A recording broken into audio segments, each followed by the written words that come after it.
What's up, everybody? This is the 2007 Saturn Sky Redline. Huge thanks to Harrison Auto Sales and Service for providing me here with this very rare Sky Redline to review for you guys today. So about the Saturn Sky. Well, I just did the Pontiac Solstice a couple of months ago, which is this vehicle's sibling and platform mate. And so that was just the regular naturally aspirated motor though. Now we have the turbo here with the Redline version, which the Pontiac also got with the GXP version, but gives you 260 horsepower in this little package, and should be a good time. But speaking of platform siblings, GM really got their money's worth out of this whole platform and the engineering costs for this vehicle, because not only do you have the Pontiac and then this Saturn, but they also overseas had an Opel GT, which is identical in styling to the Sky here. So the Sky is the one that really got spread all over the world. Even Daewoo got a version of this in South Korea called the G2X, I believe. And you know, most of them all look the same here, just were rebadges of the Sky. The Solstice is the only one that had unique styling, honestly.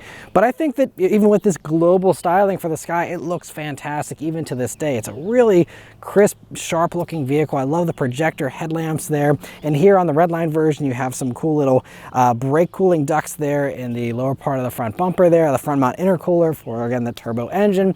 And it's all really cool. Now, I do wish that some of the other vents were functional. You know, you have these nice little decorations on the hood that don't really do anything, as well as these ones here in the fenders. But overall, you know, still a cool look nonetheless. And you know, you have some nice chrome wheels on this one as well.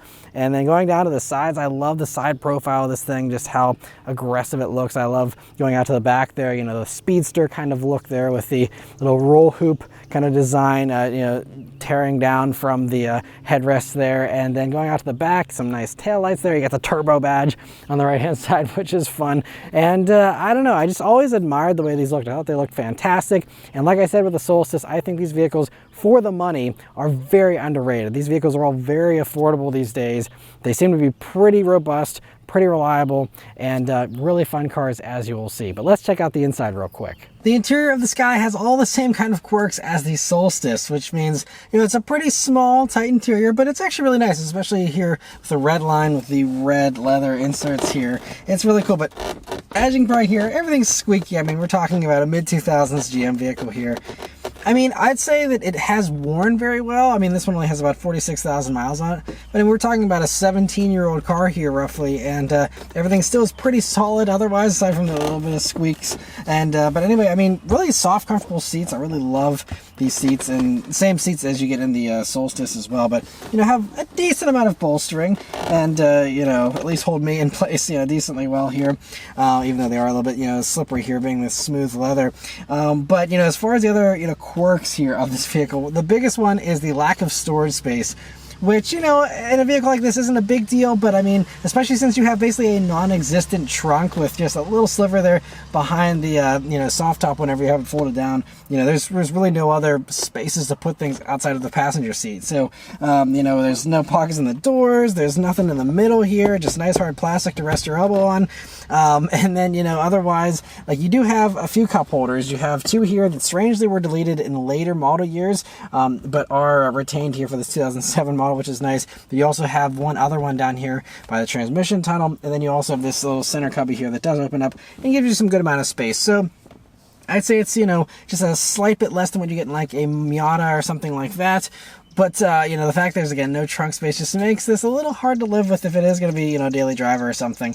But the other components, all the driving components, are fantastic. You have a really great steering wheel with a great 9-3 grip, nice little 10 and 2 notches, and, you know, looks great as well. The gauges also are clear and simple, but a little too simple in my opinion. Now, one of the nice things here with the Redline version is you do get a boost gauge, but it's just in the little multi-information display thing there. So instead of looking at your odometer, for example, you can look at your boost pressure there with a little readout there, which isn't, you know, super exciting. It would have been cool if they would have stolen like the Cobalt SS's boost gauge or something to put in this. But, you know, so it's very simple, no info really. Even like your, you know, basic stuff like coolant, you don't even really have unless you pull it up and choose to have that in that little display instead. But coming over to the middle here, though, I do like that it definitely looks a little nicer than the Solstice, which looks a little cheaper. You know, you have the glossy black plastic, which is really in vogue, especially here in 2024. But back then, you know, just really did class up this interior a little bit. compared to the Solstice in my opinion, but still all the same basic knobs and the same GM doubled in head unit here, which is nice because that means you can easily pull that out and modernize this with a touchscreen if you'd like there. And so it's great from a future-proofing standpoint. And this one supposedly is hooked up to a Monsoon stereo, which was available in these. It doesn't have branding for that, so it's, I guess, going to be hard to tell if, you know, the one you're looking at actually has that, but you also do have an auxiliary jack.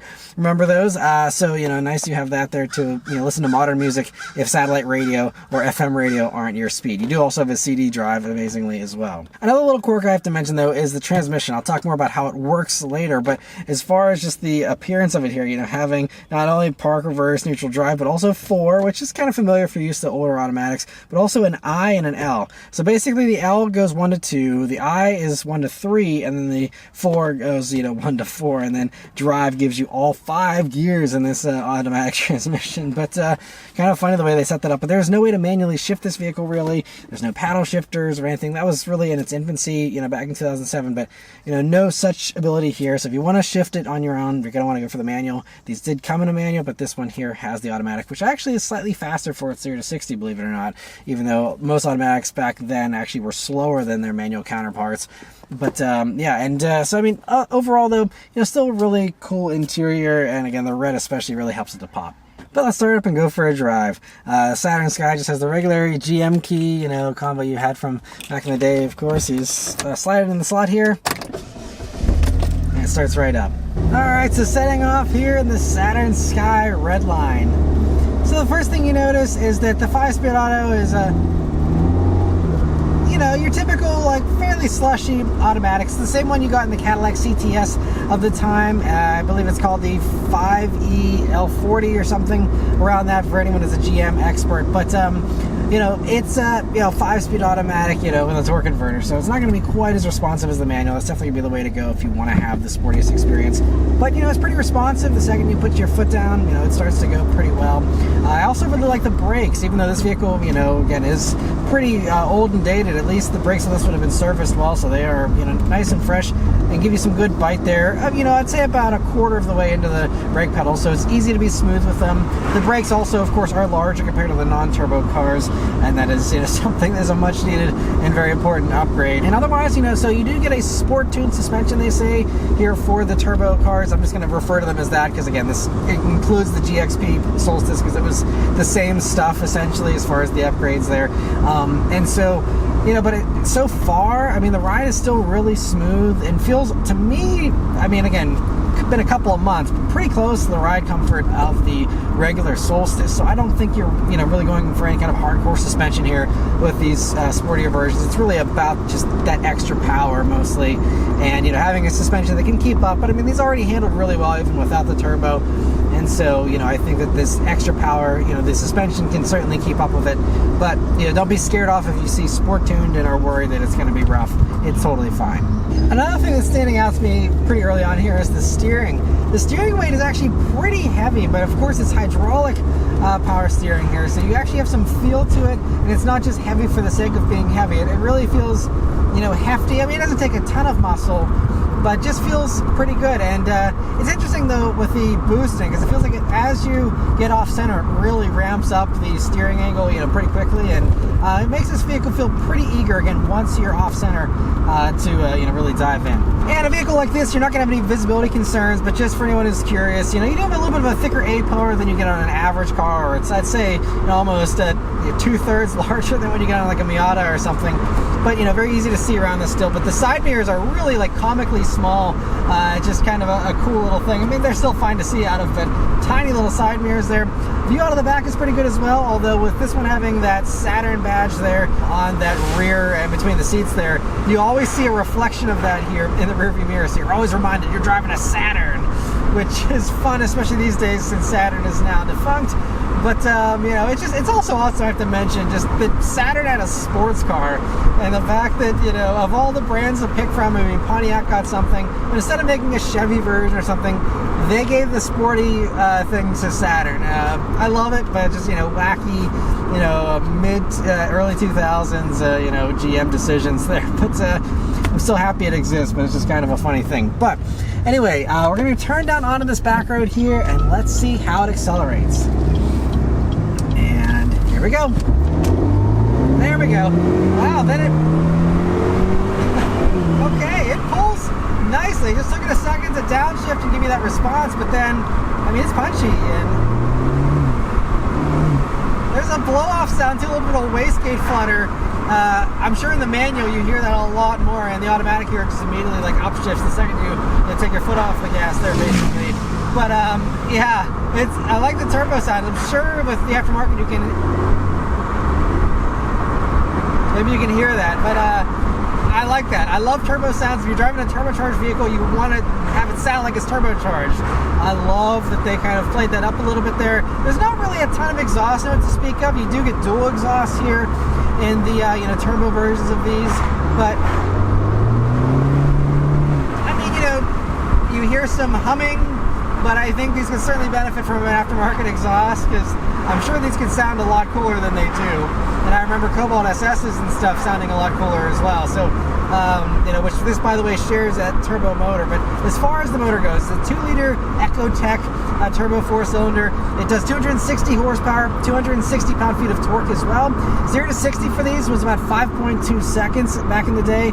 And that was a nice improvement over the roughly just under 7 seconds 0 to 60 of the regular Solstice and Sky, which had a little over 80 less horsepower than this does. So, a nice improvement in power for sure with these, and it's great that they offered, a punchier version back then. Yeah, other performance specs though are that you had a 14-second quarter mile time and a top speed of 141 miles per hour, which is actually pretty impressive for something like this. And it puts all the power down through a limited slip differential as standard here in these. That was an option in the regular cars, when the turbo ones here was all standard. We got a little bit of water here, so we can maybe see how that limited slip works a little bit, but I'm loving that constant turbo chirping though. It's so fun. Man, yeah, I think manual would be even more fun with these. I mean, the automatic's great, and it's great they offered it, but I'm a manual lover at heart. A lot of sports car enthusiasts, I think, are as well. But, again, the auto still is pretty responsive. I'm not going to complain about it too much. It is what it is. Since you have that option, it's not worth dwelling on. But other things, though, handling-wise, it handles really well. So you have 245 wide tires all around on these, and this one's currently running these BF Goodrich tires, which, I don't think were factory. But regardless, I mean, 245 wide tires on something that's as small and as light as this is, these weigh just over 3,000 pounds. It's like 3,071 pounds, I believe, which was about 130 odd pounds more weight than what you would have with a non-turbo Sky or Solstice. So, I mean, honestly, that's not a big weight penalty, especially these days. 130 pounds or so for a turbo motor, no problems there, I think, and it still feels very light, very tossable. Let's go find some even tighter corners and see how it does there.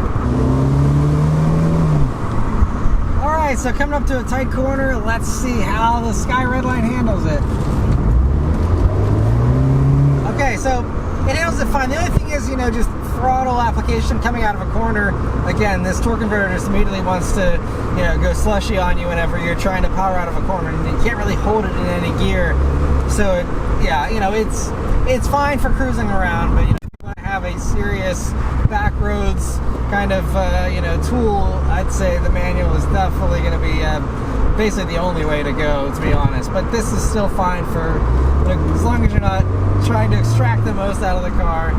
But just cruising with the top down and listening to the turbo whistling and enjoying your surroundings in a fun little car like this. I mean, that's really what this automatic one's about, I think. And for that purpose, it's totally fine. And going over like some bumps there I just went over, I mean, it's actually totally fine. Does a really good job of, hopping over the big stuff and soaking up the small stuff pretty well. And it's a really great Grand Tourer. The only one little critique I will say about these is that with 245 wide tires in the back, I mean, 260 horsepower is a decent amount, but, especially with the automatic, this thing isn't very tail happy. I kind of wish it was a little more tail happy. The manual, was also pretty good at staying stuck to the road, even with the non-turbo motor, but I'm hoping that, with the manual, being able to hold your gear there and, having that turbo would be able to make these a little more tail happy, but it doesn't give you all the same kind of sliding around antics that you'd get from a BRZ or a Scion FRS or something like that, which admittedly were, you know, many years newer and also a lot more expensive still on the used market. But you know, it's not going to be that kind of an experience, but it's, if you want something that grips, that is buttoned down, that's fun, very Miata-like, but has the extra power that the Miata never had, I think this is still, you know, going to be a great choice for an enthusiast. And fuel economy, for anyone who's curious, is 19 mpg in the city, 26 on the highway, and 21 combined for this vehicle. And it's a turbo 4. Yes, it's a small vehicle. You can hope for higher fuel economy, but again, we got a 5-speed auto. It's pretty old tech. Should be fine, and maybe your mileage will vary and it'll be a little bit better. Who knows? But anyway, I don't think anyone really cares too much. The last thing, though, to talk about is the pricing, which I think is really worth talking about in these vehicles. Now, as far as new pricing, just, you know, for anyone who's curious about that, you know, these started just under $30,000 here for the red lines, and that sounds pretty good, except if you account for inflation, you know, in 2006, whenever, you know, this was almost 30 grand, that comes out to about $46,000 in 2024 money. So, you know, I mean, these weren't cheap whenever you look at it with a proper perspective. And, you know, again, with the hard plastics and all that, I mean, it's, you know, it was a pretty high price, you know, but they sold a decent amount of these things, and they sold every one they produced. As far as production numbers go, by the way, the Sky is definitely the rarer of the two compared to this and the Solstice. The Solstice, they built almost roughly double the amount of how many Skies they built here. And so, you know, it means that there's just over 34,000 of these over the course of 3 real model years for these. Now, there was 2010s, but they made 8 2010s, which they got out of the factory right before Saturn and, you know, Pontiac shut down there in that factory in Delaware where these were built. And so, really just, you know, only 3 model years there, 2007, 2008, 2009. And, but I mean, a good amount of sales. I mean, obviously we're talking about a different time when people actually bought small cars and 2-doors and convertibles and, you know, somewhat reasonable numbers, something we can't say about, you know, these days. But, you know, still, it's really good that that many people dropped, you know, nearly 50 grand on one of these. Unfortunately, as far as modern pricing goes, it seems like people haven't really appreciated these, and it kind of blows my mind. These are insanely cheap, really good deals on the used market. It is crazy. So, like this one, for example, at Harrison Auto Sales, only 46,000 miles on a 2007, by the way. This one's just under $16,000. Really well priced, but you can get them even cheaper than that if you're okay with higher mileages. I mean, there's even one I saw listed with like almost 300,000 miles on it. I think it's a regular Sky, not the red line, but tons of miles. I mean, but these things can get really cheap. I mean, red lines in a little bit of a rougher, you know, higher mileage kind of shape are, you know, some of them are between $10,000 to $15,000. And, you know, if you're going for a non-turbo Sky, which I love the regular Solstice, which is they're all priced about the same. But the regular Solstice, you know, and the Skies here, you can get for anywhere between $6,000 to $10,000. $6,000 to $10,000 in 2024 money, by the way. You know, that is a lot of fun for the money, and I will include a link at the end of this video to my Solstice review if you want to hear my thoughts on the manual and the naturally aspirated motor in the Solstice there. But it's so much fun for the money, and I think that these have a potential to really appreciate. I mean, the Solstices were a little more common, again, over 60,000 of those built. But with, you know, right around 34,000 of these built here for the Skies, and they're also the same kind of pricing as the Solstice, I think this is actually the better buy compared to the Solstice because you're getting a rarer car for the same price essentially, and a car that I think will appreciate. I think there will be a time when these are more sought after than they are today. It's just going to take some time maybe, but I mean, I don't have a crystal ball here. Maybe these will forever be cheap, you know, relatively undesirable cars just based on the market and the pricing on these. But I think it's a huge find and a huge value as far as just the potential here for these. I think it's a really smart buy to pick one of these up if you want a, you know, a lot of fun for very little money, and what is, again, a really pretty reliable package, basic GM stuff that has been shown to run for several 100,000 miles already.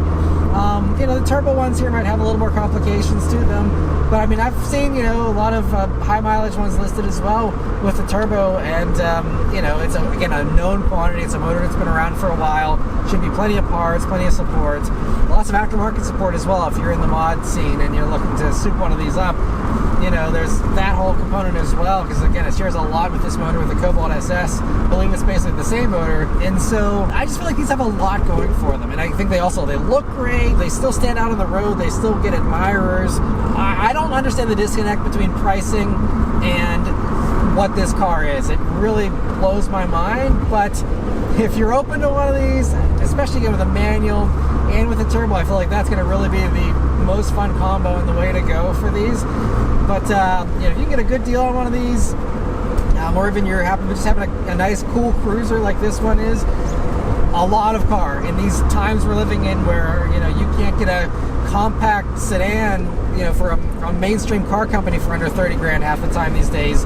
This is half that price for a really fun, fast little car. 5.2 seconds 0 to 60. You know, I mean, anyway, I could go on all day about how it's just mind-boggling that these are so passed up on the market. But anyway, yes, this one is available as of the time of me filming this. If you're watching this in the first, you know, few days, a couple of weeks maybe, but this one will probably go pretty fast, because again, these are rare, and you know, at these good prices, I feel like, you know, these are going to go pretty quickly. But if you're interested in this one, I will include the link in the description as well to Harrison Auto Sales and their site. They're great people there. They'd be more than happy to help you out if you'd like to grab this vehicle before someone else does. So anyway, that's all of my thoughts here on the Saturn Sky Redline. Let me know your thoughts on it in the comments below. Be sure to again watch that Solstice video if you want to hear about the manual and the non-turbo motor. Again, a car that, you know, for those, again, we're talking under $10,000. It's still a lot of car, a lot of fun for the money.